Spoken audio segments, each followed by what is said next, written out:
এই আমিনশিপের কাজটাকে ডিজিটাল সার্ভেতে অতি সহজে করতে পারবো। আর এটা চ্যালেঞ্জিং কাজ করা যায়। আপনি হচ্ছে গ্রামে যখন আমাদের সমস্যা বাজে তখন ডিজিটাল ছাড়া উপায় নাই।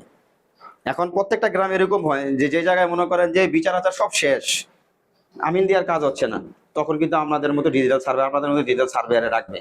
এই ডিজিটাল যে ওই যে আপনাদের অটোকেটের ডিজিটাল, এই ডিজিটাল না, টোটাল স্টেশন ডিজিটাল লাগবে। অটোকেটের ডিজিটাল কিন্তু বাংলাদেশে বহুত আছে।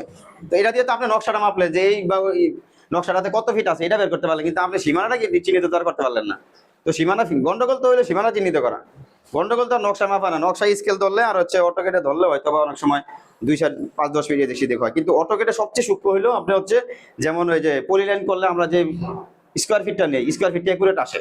আমরা স্কেল দিয়ে কিন্তু অনেক বাঁকা জমিগুলো আনতে পারি না। যেমন আমরা যদি নকশা দিয়ে এরকম থাকে, এরকম থাকতে পারে, তাই এরকম প্লট হয় না, প্লটগুলো কিন্তু এরকম হয়। প্লটের কোনো ইয়া নাই, আকৃতি আপনি একুরেট ভাবে নিতে পারবেন না। এরকম হইতে পারে, এরকম থাকতে পারে। তখন সেই ক্ষেত্রে এই যে জমিগুলো এইভাবে আছে, আপনি চাইলে কিন্তু এই জমিটা কিন্তু মোটামুটি সোজা, তারপরে এই যে একটা ধেনুকের মতো আছে আমাদের হচ্ছে এইটা আছে, এটা তো আমি একুরেট বের করতে পারি না। আমরা যতই হচ্ছে এখানে সূত্র ফালাই, হ্যাঁ সূত্র ফালাইলেও কিন্তু আমাদের এটা হয় না। মানে যতটাই হয় ততটা আমরা নিতে পারি না। যেমন প্লাস হচ্ছে আমাদের এই যে এই জমিটা আমরা যতই কাটাকাটি করে ত্রিভুজ বানাই আর যা বানাই, মনে করেন আমি একটা এখানে দুইটা ত্রিভুজ বানাই দিলাম, হ্যাঁ এটাকে আরেকটা করলাম, এই যে এদিকে আরেকটা করলাম, এটা একটা ত্রিভুজ করলাম, এটা একটা চতুর্ভুজ বানাইলাম, কিন্তু এটা কিন্তু চতুর্ভুজ হয় না। হয় না, আমরা এই যে কাটাকাটি করলাম, এতগুলা করলাম, কিন্তু আমাদের কিন্তু একুরেট বের করা সম্ভব না। তাই আমাদের জ্যামিতির সূত্রে কিন্তু কাটাকাটি করা ছাড়া উপায় নাই। কারণ আমার এই জমিটার কিন্তু কোনো সূত্র নাই। এটা কি কোনো সূত্র আছে? এটা সূত্র পাইছেন এই পর্যন্ত কোনো বইয়ে বা আমরা পড়াইতে পারছি? তাহলে এটার সূত্র নাই। এই জমিটার সূত্রটাই হচ্ছে আপনি হচ্ছে কাটাকাটি করে বের করতে হবে, মানে ত্রিভুজ, বর্গাকৃতি বা হচ্ছে যেটা আসে ওইটা ট্রাপিজিয়াম, এগুলো করে নিতে হবে। তাহলে আমাদের এগুলো করতে হলে কি করতে হবে? কাটাকাটি করতে হবে। যখন আমি কাটাকাটি করব তখন আমার অনেক কম বেশি হয়, অনেক সময় 2% চলে যেতে পারে।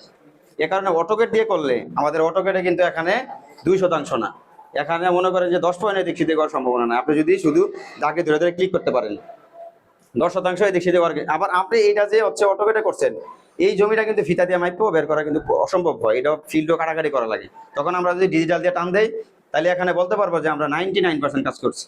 তার ফিল্ডে যা আছে গ্যারান্টি দিতে পারবেন আপনি যে হচ্ছে ফিল্ডে আপনার এই আছে, এর বেশি নাই। অনেক সময় কিন্তু জমিওয়ালা বলে না আমার জমিতে আরো বেশি আছে, কাস্টমার বলে কিন্তু যে আপনি এটা কি বের করছেন, এটা তো বেশি আছে, কিন্তু আমরা হচ্ছে অনেক সময় তাদেরকে চ্যালেঞ্জ দিতে পারি না। কিন্তু ডিজিটাল দিয়ে করলে আপনি বলতে পারবেন যে আপনার জমি যা আছে 99% আমি নিতে পারছি। 100% তো মানুষ নিতে পারে না, এটা কোনোদিন সম্ভব না। 100% বলা যায় না, কোনো কাজে 100% বলা যায় না। 99% আমরা নিতে পারছি, কিন্তু ফিতা দিয়ে আমি নিতে পারবো না। ঠিক অটোকেট থেকে আমি যেভাবে উঠাবো, ডিজিটাল সার্ভে থেকে আমি ঠিক সেভাবে নিতে পারবো। নিয়ে হচ্ছে আমি এটার উপর এটা ভেজ ধরে একটার উপর একটা ফেলাইতে পারবো, যেটাকে আমরা বলি হচ্ছে সুপার ইম্পোজ।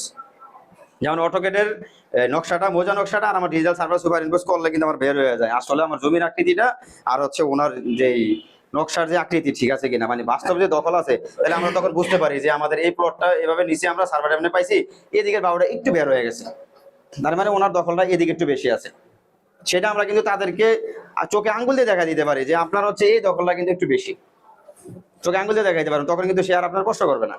মানে ডিজিটাল দিলে এত সহজ হয়ে যায় জিনিসটা। আমরা তো ডিজিটাল করতেছি, এখন আমরা বুঝি। আপনারা যদি ডিজিটাল সার্ভে নিয়ে নামেন মাঠে তখন বুঝতে পারবেন যে আসলে আমিনশিপের মধ্যে ডিজিটালের মধ্যে পার্থক্যটা কোথায় গিয়ে পৌঁছাইছে আমাদের। তাহলে আমরা ডিজিটাল দিয়ে যদি আমিনশিপের কাজটা করি অতি সহজে কিন্তু আগে যেতে পারবো।